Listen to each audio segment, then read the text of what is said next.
Ahí está. Entonces, hablando con el mormón, claro, ellos no niegan la revelación de Dios de la Biblia, ¿no? No niegan eso. Pero dicen que después Dios dio una nueva revelación. Dio una nueva revelación a José Smith, ¿sí? Entonces, imagínense lo peligroso de permitirnos asumir que Dios puede ir dando nuevas revelaciones. Eso fue la filosofía que generó el mormonismo. Nosotros creemos que Dios y en la persona de Jesucristo es el mismo, ayer, hoy y por los siglos. Entonces no puede haber dos dioses, no puede haber dos leyes, no puede haber dos sistemas, dos verdades reveladas. Y en base a eso podemos afirmar que siempre hubo ley y siempre hubo gracia. Y siempre que hubo infracción de la ley, hubo una consecuencia de eso. Basta leer pasajes del Nuevo Testamento, ¿no? Algunas circunstancias en Hechos. Ahí ahora en el ABC estamos estudiando lo que fue la disciplina sobre Ananías y Zafira. Entonces, ¿ese es el Dios de paz y amor del Nuevo Testamento? Sí, ese es, porque también es un Dios santo. Cuando vemos el Apocalipsis, vemos los grandes juicios que vendrán sobre la humanidad. Y vos decís, ¿ese es el Dios de paz y amor del Nuevo Testamento? Sí, porque es el mismo Dios santo que no tendrá por inocente al culpable, igual que el del Antiguo, ¿no? Igual que el del Antiguo Testamento. Entonces, volviendo a nuestro tema, me fui un poquito por las ramas, disculpen. Cualquier cosa, si ustedes ven que me voy por la rama, me cortan, me hacen así, para que yo vuelva. Entonces, tenemos una definición técnica, ¿sí? Que el pecado es infracción de la ley. Por lo tanto, si hay pecado, tiene que haber ley.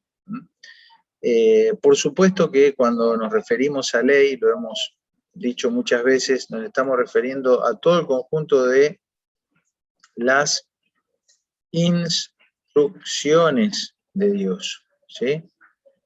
Acá entran todos lo que son los mandamientos y las promesas, ¿sí? Ya, si Dios quiere, vamos a meternos de cabeza a estudiar uno por uno los mandamientos y las promesas de Dios, todo el conjunto de instrucciones, ¿sí? Porque ya Jesús le dijo a sus discípulos, ir por todo el mundo y predicar el Evangelio, enseñándole que guarden estas cosas. ¿Y cuáles son estas cosas? Bueno, las instrucciones. Tenemos que estudiarlas, aprenderlas y comunicarlas. Entonces, pecado podríamos decir que es cualquier falta de conformidad o cualquier transgresión a cualquier ley de Dios, ¿sí? Dada como norma para la criatura racional, ¿sí? Bueno, son definiciones teóricas que voy aportando acá, ¿sí? También les pido que me hagan acordar, debo enviarles los PDF. Este es un material que yo voy elaborando a medida que doy las clases, agrego cosas, saco, encuentro de un lado, de otro. Entonces, ya tengo cerrado medianamente lo que fue nuestra introducción y estos dos primeros capítulos, entonces les voy a ir mandando ese material como para que les quede si quieren consultar o revisarlo, ¿sí? Entonces, habida cuenta de que tenemos una ley, es por medio de esa ley, por medio de la ley de Dios, que se pone de manifiesto el pecado, ¿sí? Y es lo que nos va diciendo, por ejemplo, Romanos 3, 19 al 23 y Romanos 7, 7, ¿sí?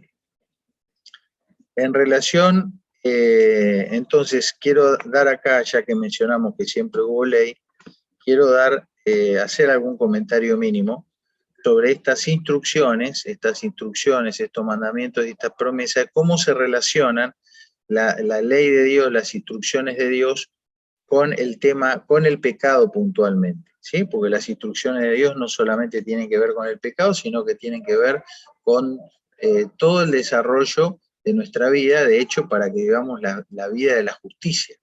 Recuerdan que hay un mandamiento que dice, la justicia seguirás. Entonces, Dios nos llama a conocer sus instrucciones para vivir en justicia.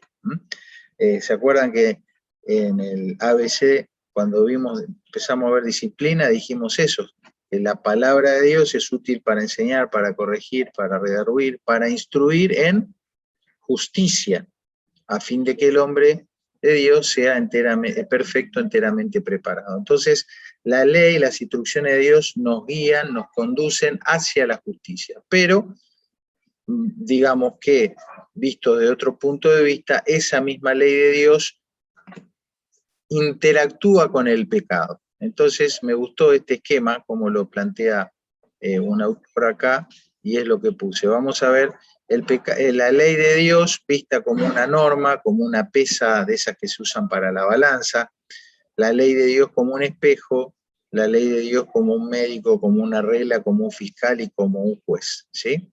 Entonces, lo leo rápidamente, después ustedes lo pueden mirar. Son conceptos que creo que todos los que estamos aquí nos resultan familiares, ¿sí? Entonces, fíjense, la ley de Dios como una norma revela, es decir, deja ver, saca a la luz lo destituido que queda el hombre de la gloria de Dios, ¿sí? Entonces, si no tuviéramos ley, no podríamos tener un marco regulatorio que nos marque lo que es adentro afuera, lo que es correcto o incorrecto, y tampoco tendríamos un marco regulatorio que nos diga cómo eso, las consecuencias de eso en relación a nuestra comunión con Dios. Entonces, es como las reglas de tránsito, ¿sí? Vos las instrucciones ahí no solo te dicen cómo hacer para manejar bien, sino te dicen cuáles son las infracciones y cuáles son las multas, por ejemplo, las consecuencias. Entonces, esa normativa nos da, es lo que nos da la ley de Dios en relación al pecado. Revela lo destituido que queda el hombre, ¿sí? Sería la pena, nos habla de la pena del pecado. Si miramos esas leyes de Dios como una pesa, ¿no? Señala al hombre sus deficiencias, ¿sí? Entonces nos permite, hay un pasaje, ¿no? Donde dice que fuiste medido, fuiste pesado, y quedó en evidencia lo que sos. Entonces, eso es lo que las leyes, las instrucciones de Dios también nos dejan ver, cuán deficiente somos. También al mirarnos en la ley de Dios, como si fuera un espejo, permite manifestar nuestra realidad, ¿sí? La realidad de nuestro pecado la podemos ver y podemos reflejarnos ahí en la Escritura, ¿sí? Entonces, en consejería hay una estrategia, ¿no? Un protocolo en el aconsejamiento, que si la persona viene con su problema, vos tenés que tratar de que la persona determine cuál es ese problema y después ese problema o ese conflicto ponerle un nombre bíblico, ¿sí? Entonces, la persona te cuenta una historia y de esa historia dice, bueno, de toda esta historia que me contás, yo observo esto, ¿sí? Sí, bueno, esto que vos decís, ¿cómo lo llama la Biblia? Bueno, la Biblia lo llama de esta manera. Y ahí lo estamos metiendo ya a la persona en el espejo de la palabra de Dios. Y entonces ahí la persona puede ver, bueno, eso que a vos te pasa es rebeldía o es lo que sea, ¿no es cierto? Le ponemos un nombre bíblico para poder encontrar en la Biblia lo que Dios dice al respecto. También la ley funciona como un médico, ¿sí? Ese aspecto desagradable de la medicina que es dar el diagnóstico.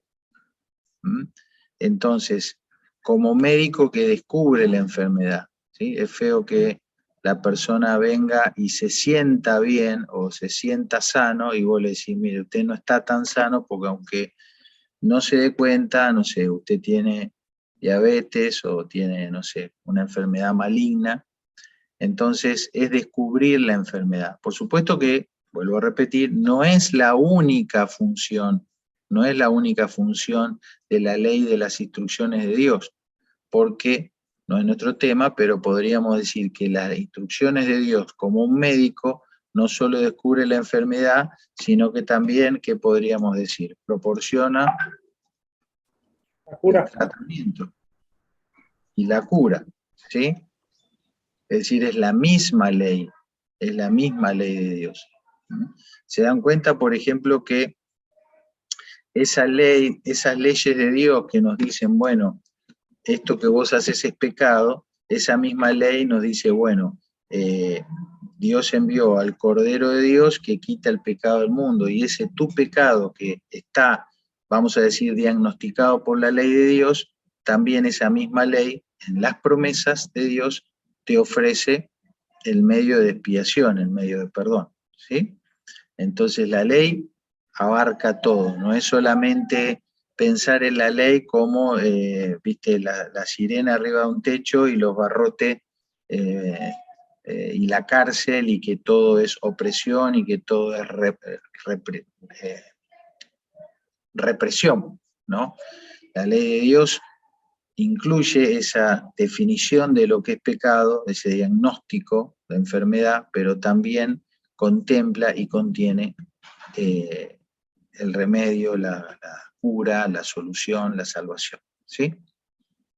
Bueno, las leyes de Dios son una regla que nos permite señalar lo torcido de la vida.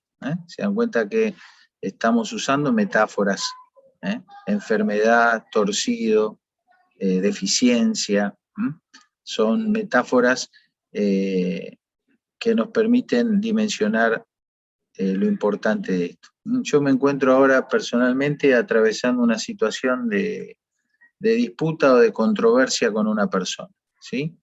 Y me es imperativo, o sea, ya me di cuenta que no me voy a poner de acuerdo con esa persona. Subjetivamente, por miradas diferentes de la vida y demás. Entonces, me resulta fundamental establecer con esa persona una regla, ¿sí? Tirar la plomada, ¿viste? Tirar la plomada, poner la regla, poner la escuadra, entonces, si ambos usamos la misma plomada, la misma escuadra, basta que ambos nos acerquemos a la regla de la palabra de Dios y quede en evidencia qué es lo que está derecho y qué es lo que está torcido, ¿sí? Entonces, fundamental eso. En disputas o en conflictos con otras personas sin que ambos estemos de acuerdo que el estándar, la pauta, la norma, la regla, la plomada son ciertas verdades bíblicas, ¿sí? Porque si no, viste, va a ser totalmente infructuoso y va a ser dañino.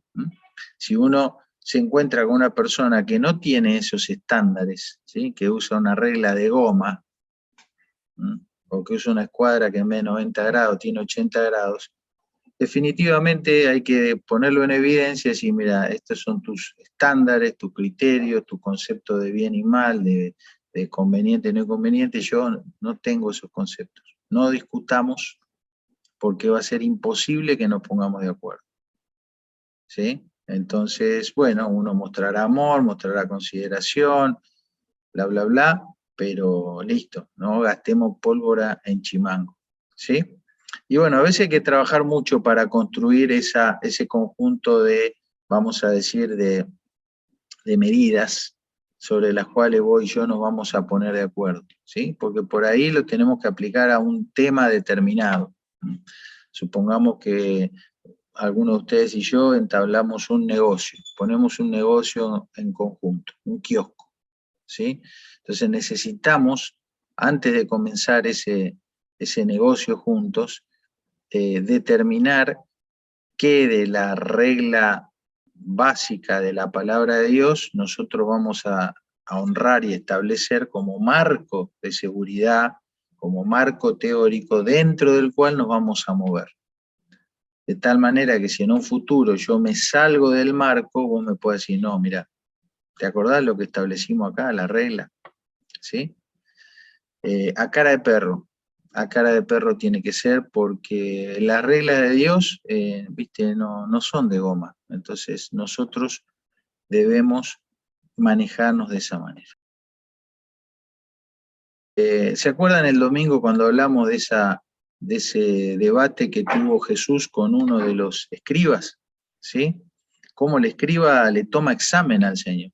Yo después me quedé pensando, ¿saben qué? Me pasa a veces, ¿no? Doy el estudio y después me quedo yo pensando en el estudio que yo di. Y días después me termina viste, sigo masticando eso. Digo, qué hermoso que ese hombre, que evidentemente tenía un corazón humilde, pudo tomarle, entre comillas, examen al Señor. Y ambos exaltaron las reglas de Dios, en este caso el primer y gran mandamiento. ¿Cuál es el primer y gran mandamiento? ¿Sí?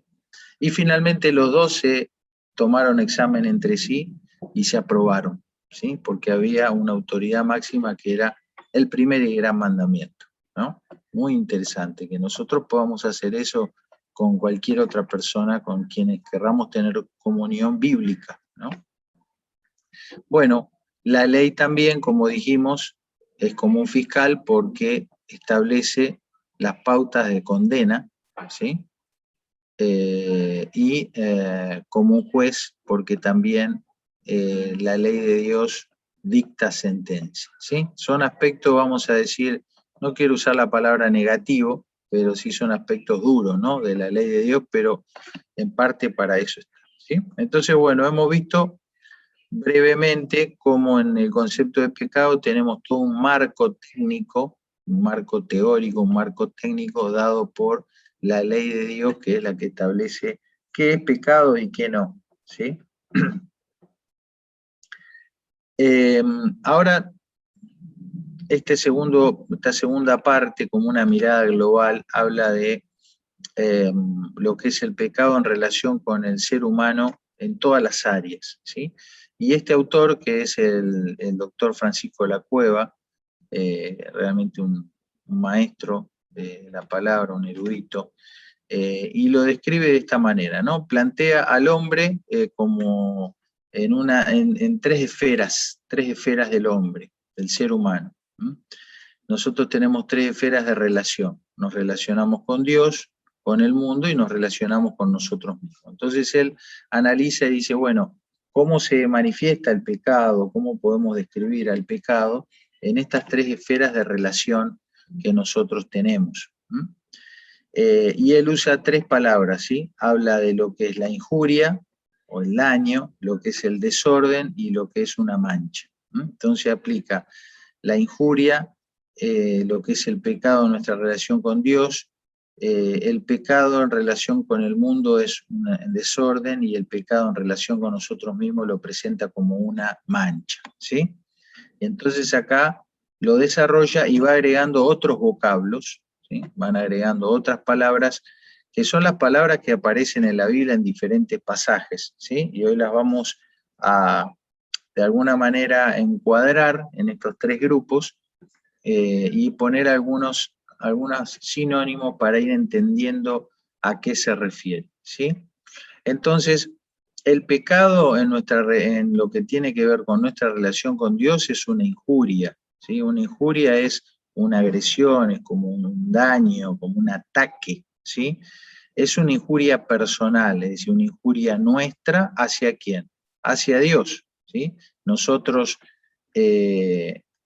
pretendemos relacionarnos con un Dios santo y cada pecado nuestro es un ataque, una injuria hacia Él, ¿sí? Es algo que va directamente persona a persona, de la persona nuestra a la persona de Dios, ¿sí?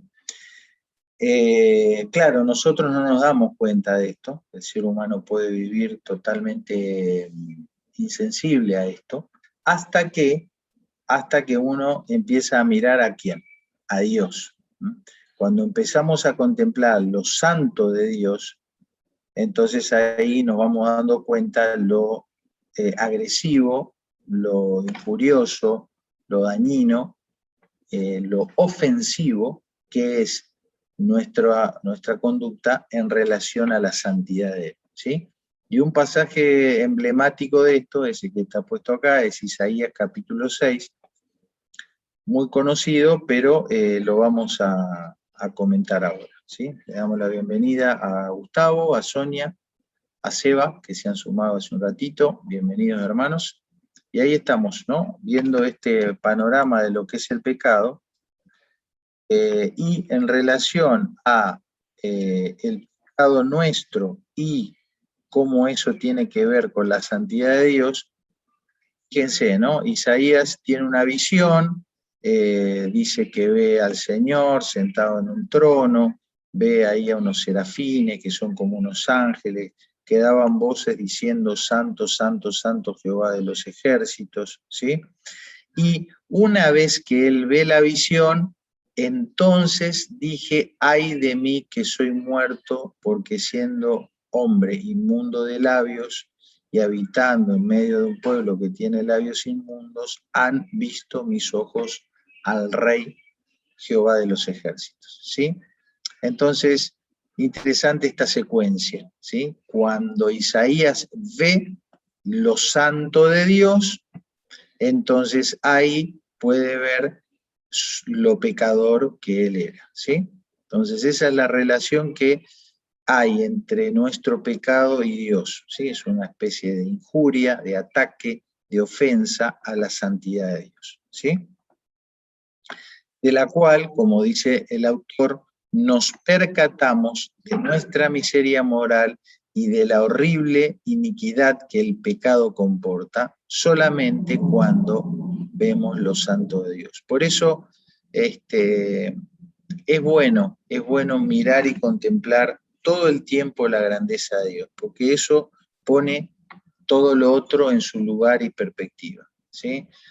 Cuando armamos la serie de Más que un rabino, se dan cuenta que es todo un desafío plantear qué tema vamos a estudiar el próximo domingo, ¿no? Es una pregunta que cualquiera que predica un domingo se hace, bueno, ¿qué le compartimos a la congregación, ¿no? Entonces, si uno quiere hacer una serie de temas, si vos querés planificar un mes de prédica o un año de prédica, ¿sí? El desafío es aún mayor, porque tenés que ya no solo pensar en un domingo, sino en varios domingos. Y bueno, nosotros no hace mucho que hacemos esto, hará unos 2 años y medio más o menos, y empezamos copiando de otras iglesias serie de temas, ¿no? De 4 domingos, 3 domingos, ¿sí? Tomamos así el ejemplo, las ideas de otras iglesias, y después los hermanos que dábamos el estudio, hacíamos nuestro estudio personal, por supuesto. Y después dijimos, bueno, armemos algo nuestro, ¿no? Y entonces, bueno, vamos a lo seguro, para no estar dudando. Y si queremos hacer un estudio de un año, ¿no? ¿A quién le puede entrar en la cabeza planificar un año? A mí no.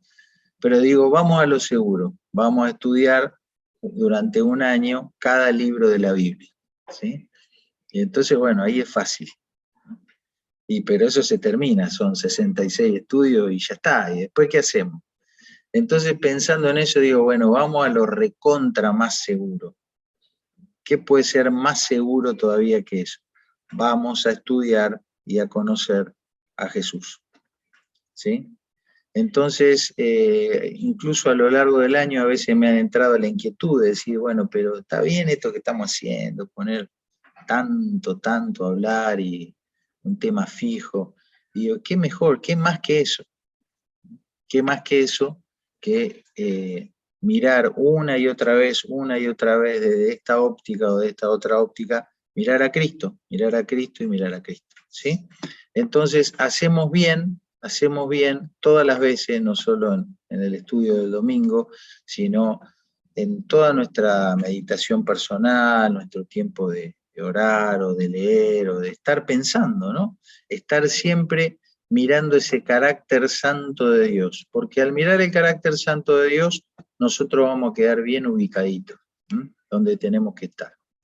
Y bueno, si no está Cristo presente, al mirar el carácter santo de Dios queda en evidencia, como dice esta definición, la miseria moral, que es lo que viene con el pecado, ¿sí? ¿Qué palabras aparecen en la Biblia que hacen referencia al pecado, hacen referencia a esa miseria moral, hacen referencia a cómo esto impacta en la santidad de Dios, ¿sí? Bueno, las palabras que aparecen son estas: impiedad, ¿sí? Les pongo acá las palabras en griego y en hebreo, no hace falta que las sepamos, pero pongo acá en itálica uno de los sinónimos, ¿sí? La impiedad sería irreverencia, no presentarle a Dios el debido respeto, la debida reverencia a su autoridad. La palabra iniquidad, se dan cuenta que son palabras que aparecen en la Biblia, ¿sí? Hombres impíos. ¿Qué sería un hombre impío? Un hombre impío sería un hombre irreverente, que no tiene reverencia ante la grandeza de Dios, ¿sí? Una palabra que se usa mucho, ¿no? Los reyes, hacer la reverencia, bueno, ahí está. Pero la reverencia nuestra ante el carácter santo de Dios. Otra palabra es la palabra iniquidad. Esta es una palabra interesante que en algún momento la vamos a estudiar, porque viene del griego, es la palabra anomia, ¿sí? Y esto ha llevado inclusive a posiciones teológicas, a posiciones filosóficas. No sé si habrán escuchado hablar alguna vez del antinomianismo, ¿sí? El antinomianismo es una filosofía que se opone a la nomia, ¿sí? ¿Y nomia qué sería? Por acá no lo anoté, vamos a agregar nomos significa ley o norma, ¿sí? Entonces el nomos es la ley o es la norma. Entonces la anomia, ¿qué sería? No tener ley o no tener norma. El antinomianismo es vivir sin ningún tipo de ley. Y después hay una palabra griega parecida que es la palabra paranomia, que es como algo que va afuera o lejos de o paralelo a la ley, o sea que no está en línea con la ley. Cualquiera de las dos definiciones podríamos decir entonces que iniquidad es una disconformidad con la ley de Dios, ¿sí? No me conformo, no tomo la forma, no me adapto, no me ajusto, no me pongo en línea con esa, con las leyes de Dios, con el nomos. ¿Está? ¿Se entiende este concepto?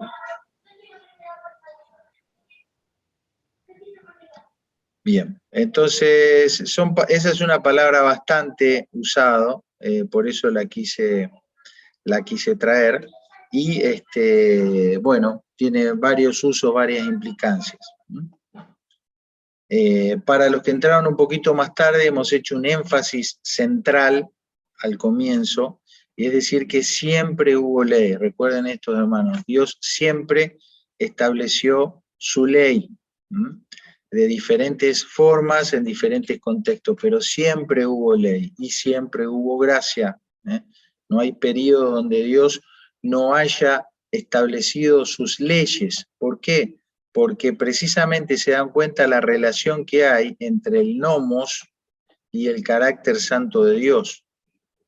Es fundamental que haya ley, que haya instrucciones, que haya establecimiento de lo bueno, lo malo, lo muy bueno, lo mejor, porque eso está vinculado directamente con la santidad de Dios. Y también siempre hubo gracia. Entonces ahí estaba eso que dijimos al comienzo. Entonces fíjense, ya nos estamos llevando una idea de lo que es impiedad, algo irreverente, iniquidad, algo que no va conforme a la ley de Dios, y la injusticia, ¿sí? Otra palabra que tenemos que estudiar algún día, pensando la injusticia como, mejor dicho, la justicia. La justicia tiene dos acepciones, pero lo vamos a pensar ahora en lo que es el deber ser.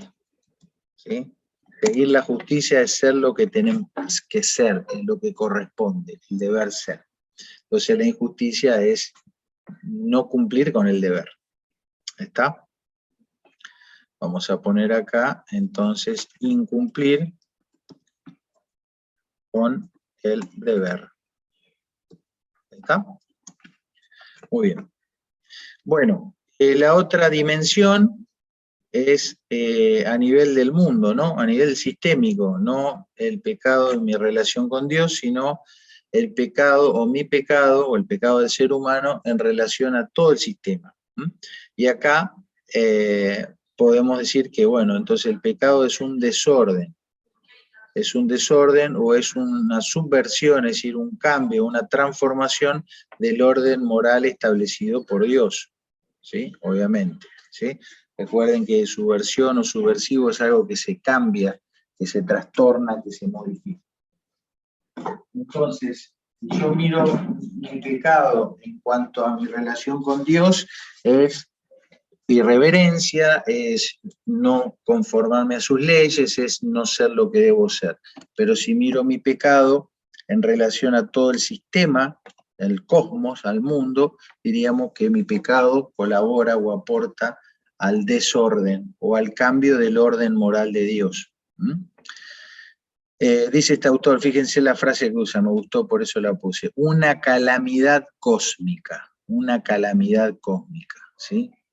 Tremendo la envergadura, la gravedad, ¿sí?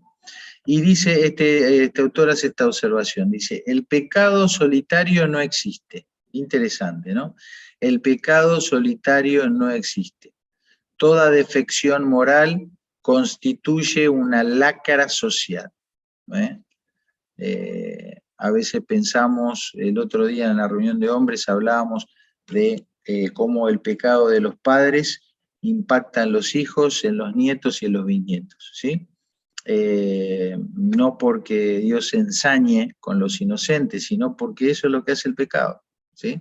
Es parte del daño colateral que va haciendo. No existe el pecado solitario, sino que es una calamidad cósmica que siempre va a estar afectando a todos, ¿sí? Afecta a la sociedad, sea tu sociedad, tu núcleo familiar, sea la congregación como un grupo, ¿no? Como una sociedad, o sea el mundo, ¿sí? Ya sabemos inversamente cómo muchas veces la presencia de cristianos que honran las verdades de Dios y que viven en santidad, cómo eso incluso beneficia a el caos que ya existe en el mundo, ¿no? Limitando el desarrollo de la corrupción. Entonces, bueno, inversamente, ¿no? Un pecado, aunque sea privado, va a contaminar a otros, incluso a inconversos. En este sentido, la Biblia llama al pecado, y acá tenemos estas palabritas que nos hacen pensar ya en lo sistémico, ¿sí? En lo que tiene que ver conmigo, pero los otros también. Fíjense la palabra perversión, depravación, que hace referencia a algo que es indigno, algo que es perjudicial o algo que es desfavorable.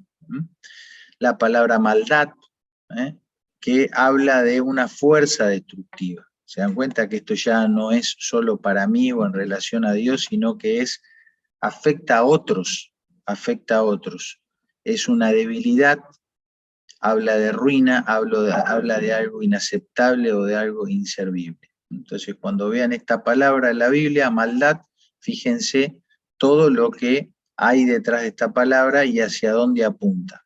Apunta al orden o al desorden, mejor dicho, y afecta al entorno.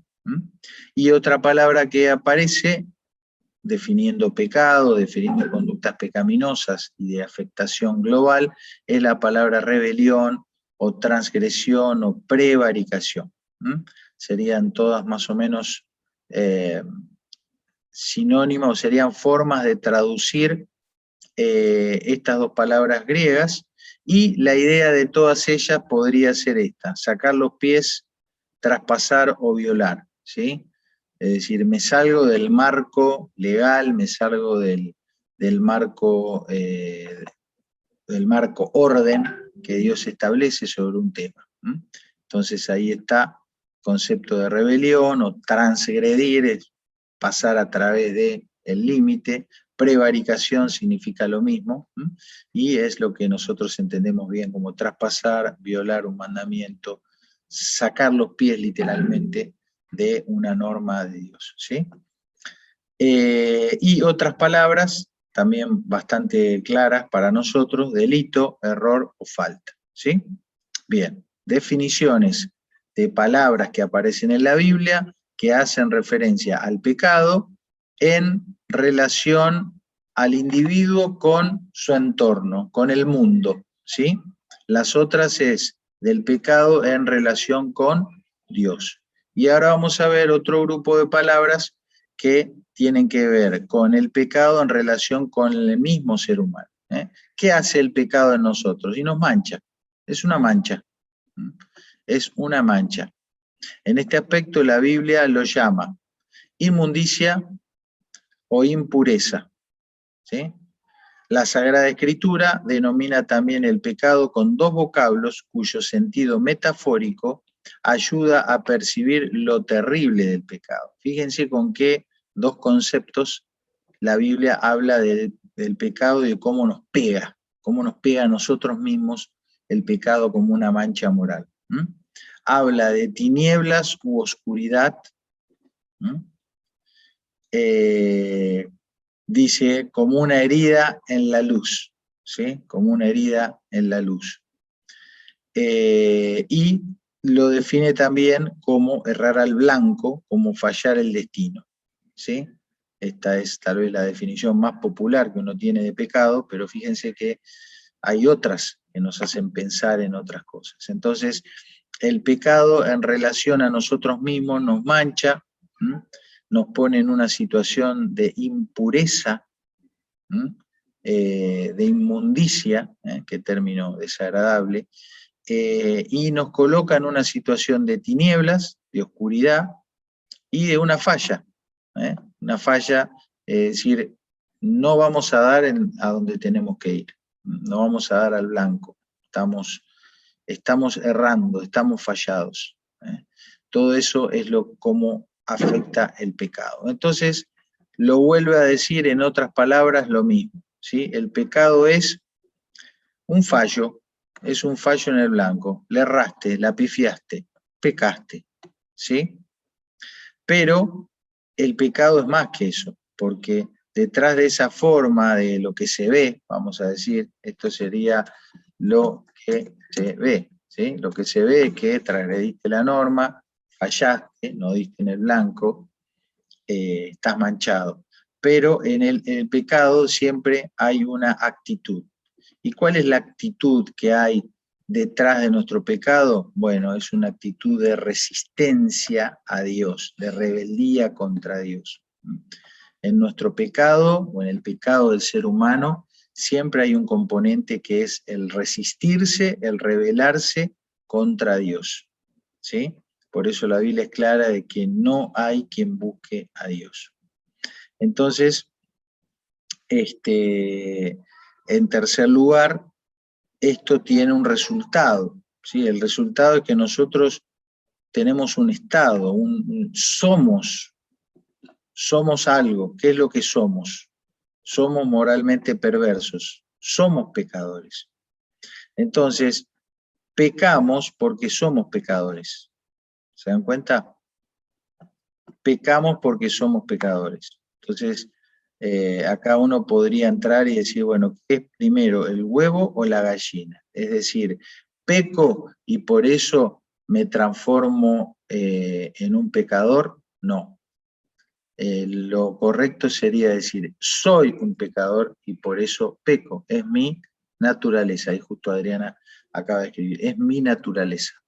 Entonces ese versículo de Romanos 3:23 ya lo habíamos mencionado. Por cuanto todos pecamos, estamos destituidos de la gloria de Dios. Ahí podríamos poner en el medio un signo igual. Por cuanto todos pecamos, es igual a estar destituidos de la gloria de Dios. Entonces, porque somos pecadores, pecamos, y porque estamos destituidos de la gloria de Dios, pecamos. ¿Sí? Es parte ya de nuestra constitución de nuestra naturaleza. Lo de trapos de inmundicia es cierto, a veces se hace referencia a eso, a lo que son los apósitos de las mujeres que menstruan. No tengo chequeado ese dato, Adri, ahora que lo mencionás, lo he escuchado varias veces así, pero no lo he investigado, lo voy a hacer para la próxima porque ciertamente es muy gráfico el concepto, ¿no? Bien, entonces, algo más, ¿sí? Recordemos, pecar no es una mera calamidad, sino que siempre es una maldad moral, ¿eh? No es, bueno, pecó, pero en el fondo es bueno, ¿no? Bueno, cometió un error, no. Hay ahí en el fondo una esencia. Insisto, debemos ser taxativos en esto, tenemos que ser muy, muy duros en esto, porque es lo mejor, ¿viste? Nosotros como médicos sabemos que si el diagnóstico es malo, bueno, plantearlo con todas las letras, porque si vos entras a mirarlo con ojos de bondad, después la enfermedad te gana o el problema te gana. Entonces ir bien con toda crudeza a un buen diagnóstico, aunque sea duro, reconocerlo, para después poder tener el mejor tratamiento, ¿sí? Entonces, lo que se plantea acá es que pecar no es simplemente no hacer algo bueno o algo pasivo, ¿no? Sino que siempre hay una actividad en el corazón del hombre. Es una actividad rebelde, porque esa es la actitud natural por nuestro estado de ser pecadores, ¿sí? Entonces no existe el pecado, bueno, no lo quiso hacer, pero lo hizo. Siempre hay en el fondo una semilla de rebeldía, de rebelión, ¿sí? Dice este autor, aún los pecados de omisión, es decir, cuando pudiendo hacer el bien no lo hago, por ahí no hago nada malo, pero no hago nada bueno, aún también suponen una rebeldía activa y son tanto más graves en un creyente cuanto que la nueva ley del amor pone un énfasis especial en hacer el bien y no solo a evitar el mal, ¿sí? Sabemos perfectamente que en el Nuevo Testamento se hace un énfasis especial en hacer el bien y no solamente en no hacer el mal. Y muy interesante cómo este pasaje donde se habla de juicios futuros de Dios, Dios utiliza como base legal, como norma, 5 actos de amor y 5 pecados de omisión. Es decir, como no hiciste esto, como no me diste agua, como no me diste abrigo, como no me... Bueno, ahí tenés ahora tu castigo por la gravedad de tu pecado, ¿sí? Interesante, en los estándares de Dios, ¿sí? Los estándares de Dios. Bien, rapidito, hay algunas palabras más que fui investigando y encontrando. Los 4 vocablos más comunes, los más comunes, vinculados con la acción de pecar son negligencia, rebelión, culpabilidad y error, ¿sí? ¿Y a qué hace referencia esto? Bueno, habla a acciones equivocadas, a salir del camino, ya hablamos de esto, a no acertar o a errar al blanco. Todos son actos equivocados, ¿sí? Y todos pueden ir desde un error simple hasta un crimen. Después se verá la envergadura, pero todas son acciones equivocadas. Cuando se habla de rebeldía, lo que ya dijimos, se habla de una acción volitiva, es decir, está la voluntad dispuesta a reaccionar contra la autoridad de Dios. La Biblia nos habla de otro tipo de errores que pueden estar basados en la negligencia y en la ignorancia. Y muchos salmos, sobre todo el Salmo 119 y tantos otros, es la oración y la permanente búsqueda del salmista de poder conocer para no pecar por ignorancia. Poder tener la sabiduría, el entendimiento para no ser negligente o ignorante, ¿sí? El pecado siempre está relacionado con el concepto de culpabilidad y con aquello que no es limpio, ¿sí? Ya son cosas que ya dijimos arriba. La identificación del pecado viene dado por la violación de alguna norma dada por Dios, ya lo dijimos, es por el no reconocimiento de Dios y de su voluntad. y es la médula de todo pecado individual y lo que le imparte culpabilidad. Siempre hay un no reconocimiento, una rebeldía, una reacción a lo que es la voluntad de Dios. Y de acá nacen las diferentes formas de expresión del pecado individual o grupal, y siempre obviamente esto va a haber una culpa, una culpabilidad. Por último quisiera que leamos, para llevarnos algo gráfico, ¿no? Algo gráfico, veamos lo que fue el ordenamiento legal de los pecados según la gravedad de los mismos, según aparece en Números 15, ¿sí? Esto es parte de una ley de Dios con una normativa que evidentemente era para usarse, para aplicarse de esta manera en ese tiempo, en ese contexto donde Dios estaba diseñando un orden civil teocrático, ¿sí? Donde la constitución nacional del pueblo de Israel iba a ser el Pentateuco. Entonces hay cosas aquí que por ahí no podríamos aplicar. Sin embargo, hay conceptos de fondo, que es lo que quiero que ustedes observen, y son conceptos de fondo que inclusive el derecho civil o el derecho penal, inclusive en nuestros países algunos los han tomado, ¿sí? Ha servido como modelo. Entonces vamos a leerlo y nos vamos a quedar con el impacto que, bueno, yo tuve, espero que ustedes también lo tengan, sobre todo con la última parte de este pasaje. Entonces, Números 15...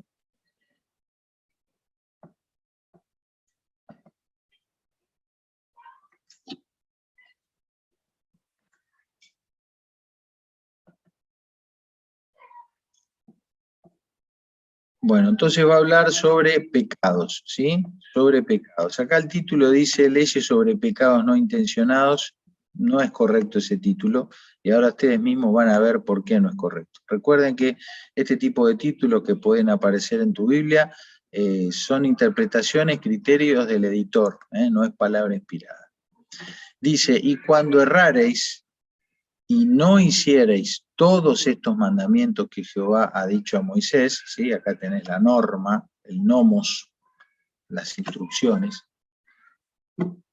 todas las cosas que Jehová os ha mandado por medio de Moisés desde el día que Jehová lo mandó y en adelante por vuestras edades, y acá te dice, cuando vos peques ya Dios anticipa que vamos a pecar, ¿no? Como lo dice también 1 Juan capítulo 1, que si decimos que no tenemos pecado, nos engañamos a nosotros mismos y lo hacemos al mentiroso. Dice, si el pecado fue hecho por yerro con ignorancia, ¿sí? Entonces acá tenés un tipo de pecado, yerro con ignorancia, es decir, pequé, erré, me equivoqué, le erré al blanco, transgredí la norma, pero hubo una cosa, yo no sabía, pecado con ignorancia. Toda la congregación ofrecerá, y esto es de la congregación, es un pecado colectivo. Toda la congregación ofrecerá un novillo por holocausto, lo grato, con su ofrenda de libación, conforme a la ley. Ven como también la ley acá, como hemos dicho, pone la otra parte, ¿sí? Pone el mandamiento, la norma, la plomada, la regla, pero te pone también la forma de resolverlo, la forma de encontrar un camino, una salvación a eso, insisto, en esta época para este contexto.